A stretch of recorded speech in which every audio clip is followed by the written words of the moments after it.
আপনার কথা বলার ধরন এতটাই ইমপ্রুভ হয়ে যাবে যে আপনার সামনে থাকা মানুষটা সে ছেলে হোক বা মেয়ে চাইলেও আপনাকে ইগনোর করতে পারবে না, যদি আপনি কথা বলার এই 5টি জাদুকরী অভ্যাসের ব্যাপারে জেনে নিতে পারেন। আর এই টেকনিকগুলো আমি নিজেও কিন্তু ট্রাই করি। নাম্বার 1, একজন ভালো শ্রোতা হওয়া।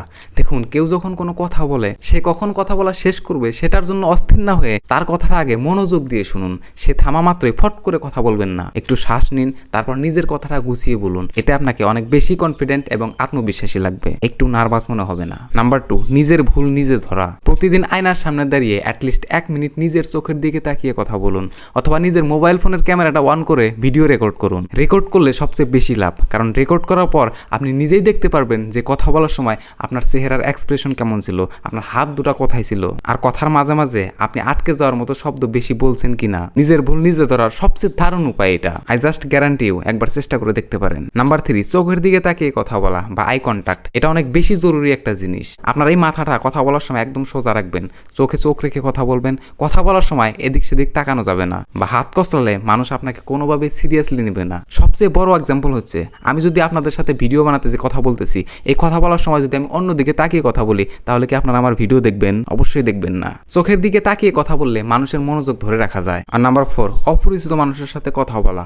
অনেকেরই একটা বড় সমস্যা হলো নতুন কারোর সাথে কথা বলতে ভয় পায় বা নিজেকে নার্ভাস ফিল করে। এর জন্য সপ্তাহে অন্তত 3-4 দিন যে কোনো র্যান্ডম বা অপরিচিত মানুষের সাথে টুকটাক কথা বলার চেষ্টা করুন। যেটা হতে পারে রিক্সা বা ভ্যান চালক মামা, কি মামা কেমন আছেন, আজ তো রাস্তায় অনেক জ্যাম, অথবা রাস্তার পাশে থাকা দোকানদার কাকা, কাকা কেমন আছেন, বেচা কেনা কেমন চলছে, যে কোনো কিছু নিয়ে কথা বলতে পারেন। আমি গ্যারান্টি দিচ্ছি এতে আপনার মনের নার্ভাসনেস একেবারে কেটে যাবে, আর মানুষের সাথে আপনার নেটওয়ার্ক অনেক মজবুত হবে। নাম্বার 5, ভালো বক্তাদের নকল করা। টিভিতে খবর পড়া বা ইউটিউবে ভালো বক্তাদের কথা বলার স্টাইল খেয়াল করা। ধরুন আপনি টিভিতে খবর দেখতেছেন বা ইউটিউবে শিক্ষণীয় কোনো ভিডিও দেখতেছেন, তখন খুব মন দিয়ে খেয়াল করবেন তারা কিভাবে বলতেছে কথাগুলো। সিরিয়াস কথা বলার সময় গলার আওয়াজ কেমন থাকতেছে, আর সাধারণ কাউকে বোঝানোর সময় তাদের গলার আওয়াজ কেমন থাকতেছে। শুধু শুনেই বসে থাকবেন না, একা একা সেটাকে অ্যাক্টিং বা প্র্যাকটিস করুন। তারা একটা লাইন বলার পর ভিডিওটা পজ করে নিজে ওই একই স্টাইলে কথাটা বলার চেষ্টা করুন, কখনো গভীরভাবে, কখনো একটু স্লো মোশনে। ভাই, আপনি এই জিনিসটা প্র্যাকটিস করে দেখুন, এটা কথা বলায় যে কতটা ইমপ্রুভ করে তা আমি আপনাকে বলে বোঝাতে পারবো না। ভাই, প্র্যাকটিস ছাড়া কিন্তু ছোটবেলায় আমাদের হাতের লেখাও কিন্তু সুন্দর হয়নি। তাই প্র্যাকটিস হলো সবচেয়ে ইম্পর্টেন্ট। জীবনে সুন্দর করে গুছিয়ে কথা বলার চেয়ে বড় স্কিল আর কিছু হতেই পারে না। আপনার পরিবার,